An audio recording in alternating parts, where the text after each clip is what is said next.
You are listening to That's Life, a One Love media production.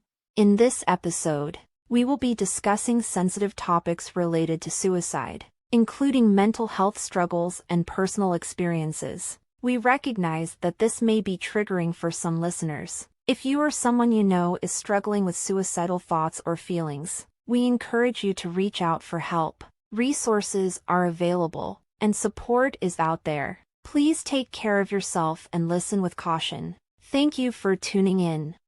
Hey everyone, welcome back to That's Life. I'm your host, Kyle Fields, and today we're diving into a topic that is often relegated to hushed conversations and closed doors: suicide awareness. This isn't just another episode. It's a crucial conversation that could quite literally save a life. For far too long, suicide has existed in the shadows, an uncomfortable topic no one wants to touch. Too often we hear phrases like, "That's too dark to talk about." But let's be real, what's darker is the solitude of suffering in silence. Today, we aim to illuminate this conversation and bring it into the light. We're not here to gloss over statistics or sugarcoat the realities. Instead, we're addressing a stark truth. Suicide affects so many lives, far too many to ignore. It's a pervasive issue that can touch anyone, regardless of age, gender, or background. So today, we're doing what this show was built to do: breaking the silence. Together, we're going to talk about the reality of suicide and the staggering statistics that inform this heartbreaking issue, the role that faith and community can play in combating the crisis and offering support, and real and practical steps you can take, whether you yourself are struggling or know someone who may be. We'll discuss how to offer help, how to ask for it, and how to hold on when things feel unbearably heavy. Because no one should ever have to fight this battle alone. Not if I have anything to say about it. So let's get into it. Segment 1. The reality of suicide.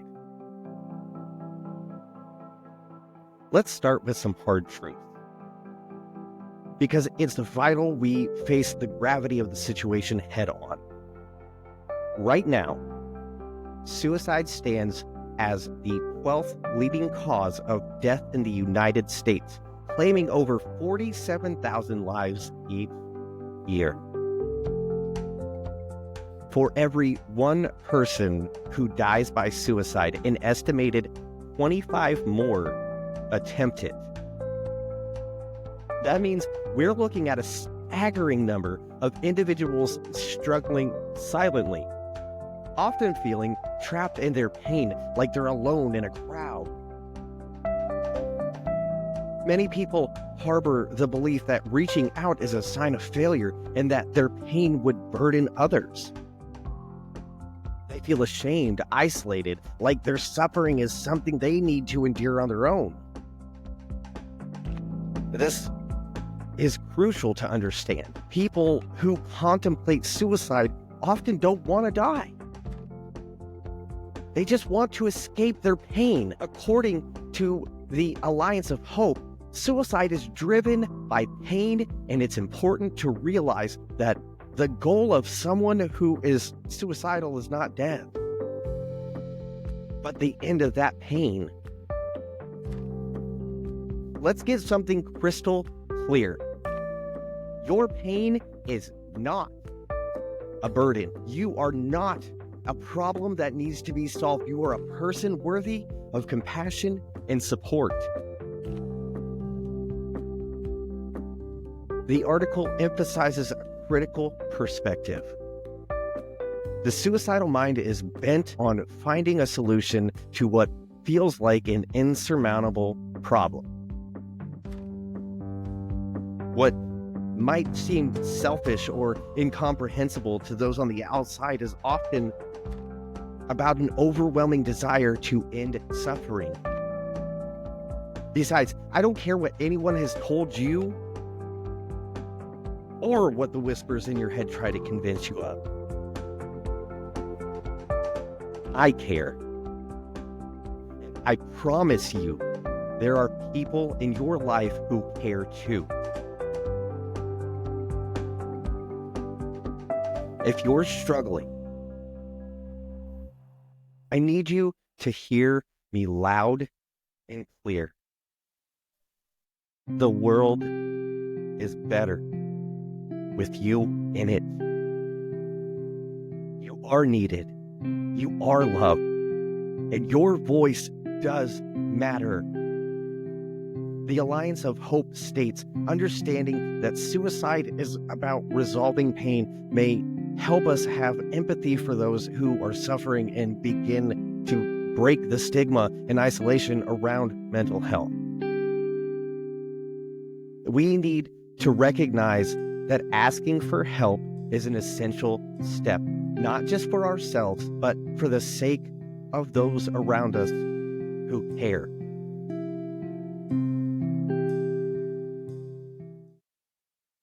Segment 2. What faith in community can do. Now, let's talk about something that might surprise some people. What the Bible says about this. Because let's be real, for years, churches didn't always handle this well. Some folks acted like struggling with mental health meant you didn't have faith. But that's not what God says. Psalms 34:18, the Lord is close to the brokenhearted and saves those who are crushed in spirit.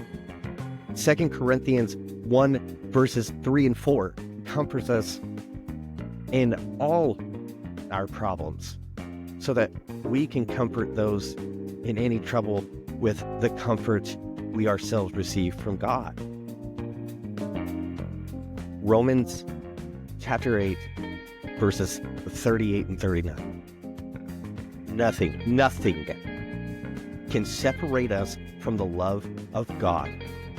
Not depression, not fear, not even the worst thoughts in our head. So, if you've ever been told that struggling with your mental health makes you less than in God's eyes, throw that lie in the trash where it belongs. Because God isn't looking at you with judgment. He's looking at you with love. Probably the same way that I look at pizza. And as a community, we need to do better. We need to stop saying, let me know if you need anything, and start showing up for people. We need to stop assuming that the strong ones are fine just because they don't say they're struggling. Because silence isn't proof of strength. Sometimes it's proof of suffering.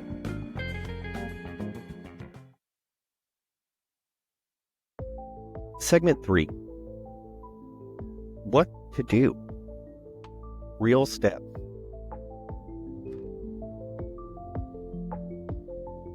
So, what can we actually do in the face of such daunting realities? If you're struggling right now, let's break it down into actionable steps. Number 1, first and foremost, tell someone. I know this may feel like the hardest thing in the world to do, but I promise you, letting one trusted person into your pain can be the catalyst for breaking the grip of isolation. Take a deep breath and find a friend, a family member, or a mental health professional to talk to. You don't have to carry this alone. Number 2, remember that your feelings are temporary. Life can throw unimaginable hurdles your way. But I need you to hold on to this truth. Even in the worst of pain, it will pass. Emotions are often fleeting, and while it may feel unbearable in the moment, there is hope beyond darkness. Commit to holding on for just one more day, and then do it again for another, and then another. Number 3, find professional help. Understand that seeking therapy isn't a sign of weakness. It's a profound act of self-love. Medication isn't a failure either. It's a tool that can help you restore balance and hope. Know that you deserve support. Now, if you think someone else is struggling, here are some things that you can do to help them. Number 1, check in. And don't just do it once. Consistently ask how they're really doing, because sometimes the bravest among us hide their struggles behind a smile. Number 2, ask directly. Don't shy away from the hard questions. Phrases like, "Are you thinking about suicide?" may sound intimidating, but asking that question can open a door to honesty and connection. Remember, it won't plant the idea. It could remove the stigma around discussing their feeling.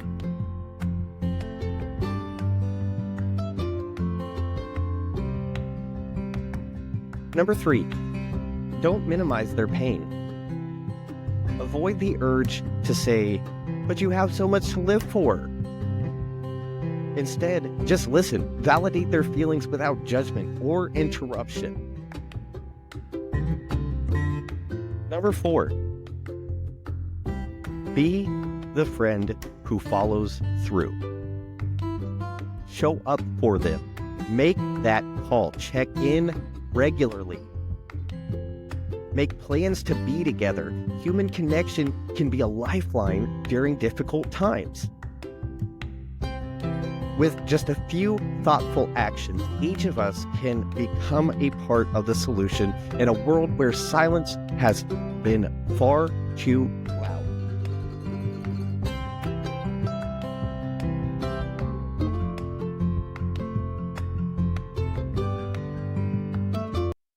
This is one of those episodes that will sit with me for a very long time, because I know someone is listening right now and they needed this.